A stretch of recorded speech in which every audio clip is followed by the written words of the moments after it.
It's not a crime to make spare cash renting out rooms in your home, but we have a feeling the owners of these properties may have skirted the rules in a big way. It's the perfect family home. Cosy, close to the city centre, the train station and a local public school. But there's more to this house than meets the eye. If this is just an ordinary home, then why do they accept MasterCard and Visa? It's basically just a hostel, in my opinion. As the real estate agent of that property, you would be well aware of how many bedrooms are inside that property. This realestate.com advertisement shows a humble 4-bedroom home with a living room and a bathroom. But this video, obtained by a current affair, shows something completely different. 11 bedrooms, each door numbered. Tiny, empty rooms with mattresses on the floor. A private bathroom, next door a shared bathroom, both clearly labelled. A kitchen with notes from management. No cooking after 10 p.m, 24-hour surveillance. And isn't that a lot of rubbish for just one family? That's because this is a boarding house disguised as a home. Lindsay, how many people at one time might live in this property? Oh, it could be anywhere up over 15, mate, to be honest.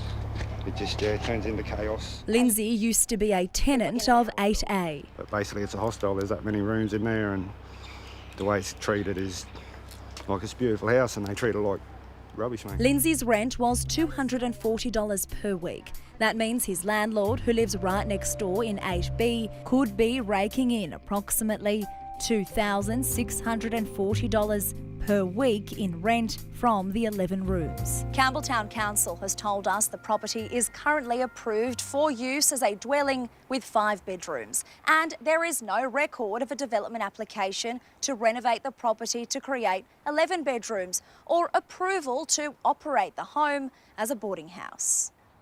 The landlord didn't want to front our camera, so we paid a visit to the real estate agents at Century 21. Less than 100 metres down the road from the boarding house. Okay, I just wanted to have a chat to you about number 8A, Erica Lane. Yes. Are you aware that there are 11 bedrooms there? We just like managing the rent from the landlord, and landlord basically look after the property. We've been inside and we've seen the 11 bedrooms. Okay. Council tells us that that is illegal, that they have no right to have 11 bedrooms. So what gives you the right to rent out those 11 bedrooms? Landlord need to talk to the council. We're not aware of that. We're just aware of there's a 7-bedroom. Alam Topon and Aziz Hock are from Century 21 at Minto. We can probably... You are collecting rent from 11 tenants. Yes. Yeah, so that means you are aware that there are 11 people living in that home. How many, room in there? But we're collecting them on behalf of landlord. That's true. Can you make a space? My other colleague is coming. Yeah. Maybe he knows about the 11 bedrooms. Have you ever been inside the house? Last time I went 3 years ago. When it was a 5-bedroom.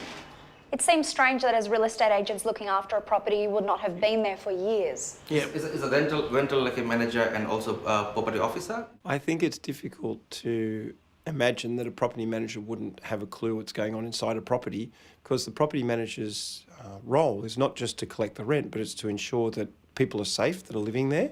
Michael Pallier is Managing Director of Sotheby's Realty. My feeling is that the property's a potential ticking time bomb. It only needs one person to have a cigarette as they're going to bed or to put the heater on and spark a flame, and then, it could kill everyone in the building. So I think it's a very dangerous situation. We first found out about the size of it by a builder telling us there were going to be a lot of cars parked on the street once he'd finished the 17-bedroom dwelling. This house, in the middle of this street, is nothing more than a headache for these neighbours. Helen and Clayton say they once lived peacefully here on the Sunshine Coast.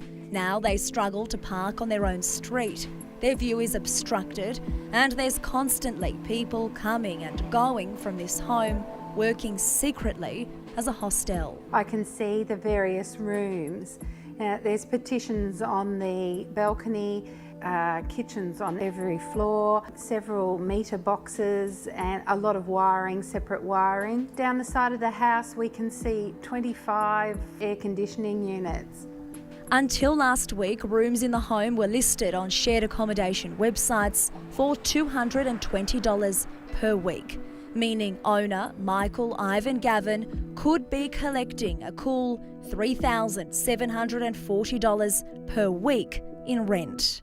You can always ring the council and just say to the council, I just want to check that this property is zoned and approved to be a boarding home, and they'll let you know straight away. Sunshine Coast Council says the 17-bedroom home is approved for use as a house, not accommodation. It believes the development is unlawful and has lodged proceedings with the Planning and Environment Court. The full statement and one from Campbelltown Council is on our website.